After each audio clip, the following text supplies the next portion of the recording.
मथुरा से खबर है जहां पर श्री बाबा आश्रम में हुआ 36वां वार्षिक उत्सव का आयोजन। इस वार्षिक उत्सव में भी श्रीमद् भागवत कथा सप्ताह ज्ञान यज्ञ का आयोजन किया जा रहा है, जहां प्रमुख भागवत आचार्य प्रवक्ता श्री वल्लभ गोस्वामी के मुखारबिंद से श्रद्धालुओं द्वारा कथा का रसपान किया जा रहा है। राजकुमार गौतम ने बताया कि कथा का प्रारंभ 20 अगस्त से समापन 26 अगस्त तक किया जाएगा।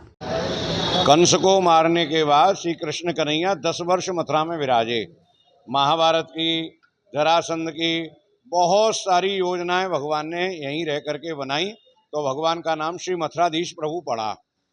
पहले मंडी रामदास में गोसाइयान गली में ये मंदिर हुआ करता था। आज के 50 वर्ष पहले जब मूर्ति चोरी का जो एक जघन्य वो चला था, उसमें मूर्ति चोरी हो गई और जो वहाँ के गोसाई लोग थे वो कहीं विदेश में जाके बस गए। मथुरा में ही मथुराधीश प्रभु का मंदिर नहीं था। पूज्य श्रीजी बाबा महाराज ने 1988 में मथुराधीश भगवान यहाँ प्रतिष्ठित किए और तभी से ये वार्षिक उत्सव चला आ रहा है। 36वां वार्षिक उत्सव हम लोग मना रहे हैं।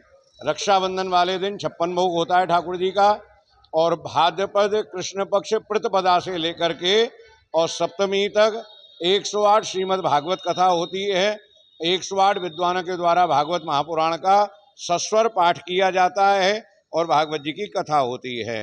जन्माष्टमी के दिन प्रातः मंगला में ठाकुर जी को महादुग्धाभिषेक पंचामृत अभिषेक किया जाता है।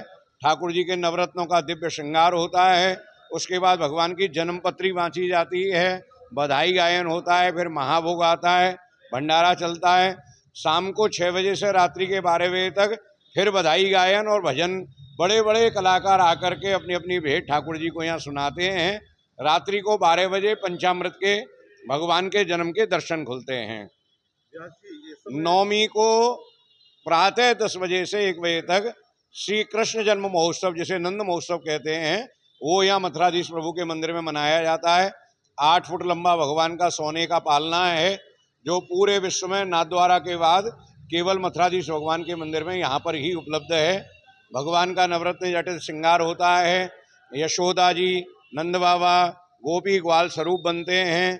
और जो ब्रज की परंपरा है, बंधनवार बांधना, चौक पूरना, कलश सजाना, गौदान करना, उस परंपरा के साथ यहाँ पर भगवान श्री कृष्ण का जन्म महोत्सव मनाया जाता है।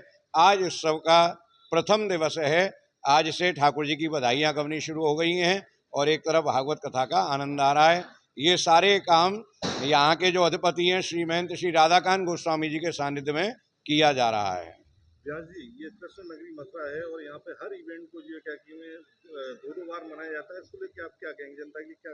ब्रज तीर्थ देवालय न्यास एक संस्था का गठन किया गया है, जिसमें ब्रज के सारे मंदिरों का एक संगठन बनाया है और हमने पहल करी है कि अब की बार जन्माष्टमी 26 तारीख को ही मनाई जाए। भगवान श्री कृष्ण ने जहाँ जन्म लिया उस जन्मभूमि पे भी 26 को मनाई जा रही है। राधा अष्टमी जिस दिन बरसाने में हो उसी दिन पूरी दुनिया को राधाष्टमी मनानी चाहिए। बलदेव छठ जिस दिन दाऊ जी के मंदिर में हो, सारी दुनिया को उसी दिन बलदेव छठ मनानी चाहिए। सारे विद्वानों को इस पर बैठ करके परामर्श करके निर्णय लेना चाहिए, जिससे आने वाली जो पीढ़ी है, आगे की जो पीढ़ी है, उसको किसी भी प्रकार का मति भ्रम ना हो। अब की बार ये प्रयास किया जा रहा है। 99% मंदिर सहमत हो चुके हैं। मथुरा से अमित शर्मा की रिपोर्ट।